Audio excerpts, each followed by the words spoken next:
حضور نے فرمایا کہ بچہ بچہ ہوتا ہے، وہ چھوٹا ہے، اس کا ایک مزاج ہے، اس کا ایک مطالبہ ہے. اب آپ یہ کہیں کہ وہ بڑا مجھے پاک صاف سمجھتا ہے تو اس رویے سے میرے ساتھ وہ ملاقات کرے. آپ اس کے مزاج کی رعایت کریں گے. نبی کریم کے غلام کے بیٹے ہیں حضرت اسامہ بن زید، نواسوں کی بات نہیں سنا رہا. زید بن حارثہ حضور کے غلام تھے، ان کے بیٹے ہیں. چھوٹی عمر تھی، ناک بہ رہا تھا. ویسے دادا جی ناک صاف کر دیتے ہیں پوتے کا؟ ہو سکتا ہے وہ ڈانٹ دیں کہ چل دوڑ جا، کتنا گندا. اماں سے کہا تیرا ناک صاف کرے، چل نالائق. نانا بھی کہا چل بھاگ جا، کیونکہ وہ حاجی صاحب نے وضو کرنا ہے، نماز پڑھنی ہے، تو ان کے قریب یہ چیز آ گئی تو بڑا مسئلہ بن جائے گا. نبی کریم صلی اللہ علیہ وسلم نے کہا عائشہ اسامہ کے ناک بہ رہی ہے، صاف کر دو. حضرت عائشہ کہتی ہے میں ذرا اٹھی کو کپڑا دیکھ لو تو حضور جلدی سے اٹھے. ایک روایت تو یہ کہ حضور نے ناک پونچھ دیا، اور دوسری میں کہ نبی پاک قریب پہنچ گئے. جناب عائشہ کہتے ہیں میں نے ہاتھ پکڑ لیا، میں نے کہا حضور کپڑا لینے گئی تھی، آ گئی. کہتے میں نے اپنے ہاتھوں سے ان کی ناک صاف کر دی، ریٹ صاف کر دیا. اللہ کے رسول گویا میری طرف دیکھ کے مسکرائے، حضور راضی ہوئے. بچے تو بچے ہوتے ہیں، بچے تو بچے ہوتے ہیں. اب آپ کو بچہ حاجی صاحب مانے، پہلے نمازی صاحب مانے، آپ کو پہلے بچہ جو ہے وہ بڑا سیاںا مانے، سمجھدار مانے، عقل مند مانے، پیر صاحب مانے. چھوٹا بچہ تو وہ نہیں مان سکتا. آپ اس کی نفسیات کے مطابق اس کے ساتھ چلیں. اب رویہ وہ رکھیں کہ وہ بچہ ہے، وہ چھوٹا ہے. حضور بچوں کے پاس سے گزرتے تھے تو انہیں سلام کہتے تھے. آپ بھی کہتے ہیں، آج سے کہیں گے. حضور گزرتے چھوٹے کہتے السلام علیکم. اور نبی پاک صلی اللہ علیہ وسلم کبھی کبھی نا بچے کھیل رہے ہوتے تو حضور بیٹھ جاتے، فرماتے یار میرے سینے سے تو لگو. حضور زمین پہ بیٹھ جاتے، بچہ یوں ہاتھ پہ، بچہ دوڑا آتا، حضور کے سینے سے جب لگتا تو نبی پاک گر جاتے اور فرماتے اوئے ہوئے تم نے تو مجھے گرا ہی دیا ہے. یہ بچوں کے ساتھ آپ جو رویہ رکھیں گے وہ میٹھا ہوگا. اب آپ کہیں گے چونکہ اب میں ایک عہدے پہ ہوں، میں ایک منصب پہ ہوں، تو یہ آپ کی نفسیاتی کمزوری ہے. پھر کیا ہوتا ہے، بچوں کو ڈانٹ کے رکھا جاتا ہے، بے جا ڈانٹ ڈپٹ، بے جا سختی اور بے جا ان کے ساتھ رویے، اور ان کے ساتھ بڑی عجیب و غریب قسم کی جو ہے وہ ہماری جو ہے وہ گھٹن گیپ آ جاتا ہے بچوں کے درمیان. بچے، میں کہا کرتا ہوں، پھر بچے ہمیں دکھ نہیں سناتے، وہ پھر غلط آدمی کو دوست بناتے ہیں، پھر اس غلط آدمی کو اپنی بات بتاتے ہیں، غلط آدمی رازدار بن جاتا ہے. آپ ان کی نفسیات کے مطابق ان سے پیار کریں، انہیں ٹائم دیں.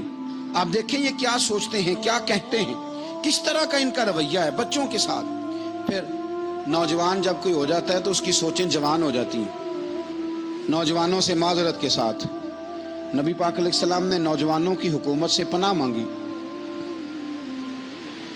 نوجوانوں کی حکومت سے پناہ مانگی ہے، اس لیے کہ نوجوان بڑی جلدی پیار بھی کرتا ہے اور بڑی جلدی نفرت بھی کرتا ہے. سوچیں مضبوط نہیں ہوتی. نوجوان آدمی، جوان آدمی، بکھری ہوئی سوچیں ہوتی ہیں.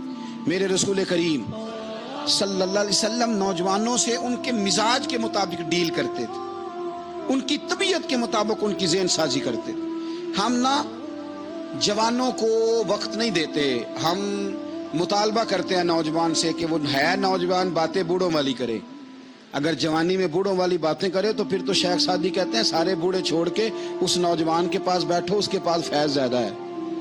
اگر ایسا ہو جائے، کیونکہ در جوانی توبہ کردن شیوائے پیغمبری، یہ تو اچھی بات ہے، لیکن میرے عزیز اگر ایسا نہ ہو، ایسا ممکن نہ ہو، تو پھر نوجوان کو آپ اس کی طبیعت کے مطابق ڈیل کریں. آپ اس کی سوچ دیکھیں، اس کا رویہ دیکھیں، اس سے پیار کریں. نبی کریم علیہ السلام کے پاس ایک نوجوان داخل ہوا، اندر داخل ہوتے ہی اس نے فٹافٹ ایک بات کر دی. کہنے لگا یا رسول اللہ مجھے زنا کی اجازت دے دیں، میرے جذبات بہت بھٹک گئے، میں روک نہیں سکتا. ہمارے ہاں ہمارے گھر میں کوئی فون کرے تو ہم غیرت مند بن جاتے ہیں. میری غیرت کو گوارا نہیں کہ کوئی میرے گھر میں فون کرے، اور اگر میں کسی کے گھر میں فون کروں تو پھر غیرت کدھر گئی؟ پھر بھی آپ غیرت مند نہیں صاحب، پھر بھی آپ غیرت مند نہیں. اگر آپ کسی کے گھر فون کرتے ہیں تو آپ غیرت مند نہیں، تو یاد رکھیں اگر آپ یہ حرکت کر رہے ہیں تو پھر آپ کو بھی تھوڑا احساس ہونا چاہیے نا. نبی کریم صلی اللہ تعالی علیہ وسلم سے اس نے کہا مجھے زنا کی اجازت دے دے. حضور فرمانے لگے آگے آ جاؤ. حضرت عمر کہتے ہیں مجھے بڑا غصہ تھا, میرا دل کر رہا تھا اٹھوں اور 2 تھپڑ ماروں اسے. تو طریقہ ہے بات کرنے کا. حضور نے بلایا, پاس بٹھایا, تھپکی دی. فرمایا ایک بات تو بتا, تیرے سوال کا جواب پھر دیتا ہوں. ایک بات تو بتا. یا رسول اللہ صلی اللہ تعالی وسلم ارشاد فرمائیے. حضور فرمانے لگے تو پسند کرتا ہے کہ تیری بہن کے ساتھ کوئی زنا کرے؟ پسند کرتا ہے تو کہ تیری بہن کے ساتھ کوئی زنا کرے؟ کہنے لگا حضور میں بات بھی سننا پسند نہیں کرتا. تیری بیٹی کے ساتھ؟ کہنے لگا حضور زبان اس کی کھینچ لوں گا جو یہ بات کرے گا. کہا تیری ماں, تیری پھوپھی, خالہ کا؟ حضور خبردار, کسی بندے کو میں اجازت نہیں دوں گا. تو رسول کریم فرمانے لگے جس سے تو زنا کی اجازت مانگ رہا ہے وہ بھی تو کسی کی بہن ہے نا, وہ بھی تو کسی کی بیٹی ہے. جو غیرت, جو حمیت تجھے اپنے گھر کے بارے میں آتی ہے وہ دوسرے کے بارے میں کیوں نہیں آتی؟ جب نبی کریم نے اس نوجوان کو اس کے مزاج کے مطابق سمجھایا تو اس کی آنکھوں میں آنسو آ گئے. عرض کرنے لگا یا رسول اللہ صلی اللہ تعالی علیہ وسلم, حضور زنا کی ارادہ تو ایک طرف, آج کے بعد میری زبان پر اس کا نام بھی نہیں آئے گا. آپ سامنے والے کی نفسیات کو دیکھیں, آپ اپنے موڈ میں نہ رہیں. مجھے بڑی اچھی طرح یاد ہے ایک دفعہ نا مسجد میں ایک بچے نے نا آدھی بازوؤں کی شرٹ پہن کے نماز پڑھی. ایک بابا جی نے ان کو نا منع کیا, کہتے پورا کپڑے پا کے آیا کر, پتہ نہیں تمہیں. وہ کہنے لگا, بچہ کہنے لگا نماز ہو جاتی ہے, بازو آپ فولڈ کر کے ایسے کر کے, بڑے بازو فولڈ کر کے پڑھیں گے تو کراہت ہے, لیکن ویسے بھی آدھے بازو والی شرٹ میں نماز ہو جاتی ہے, لیکن اچھا عمل نہیں. اچھا یہی ہے کہ آپ کے بازو پورے ہوں.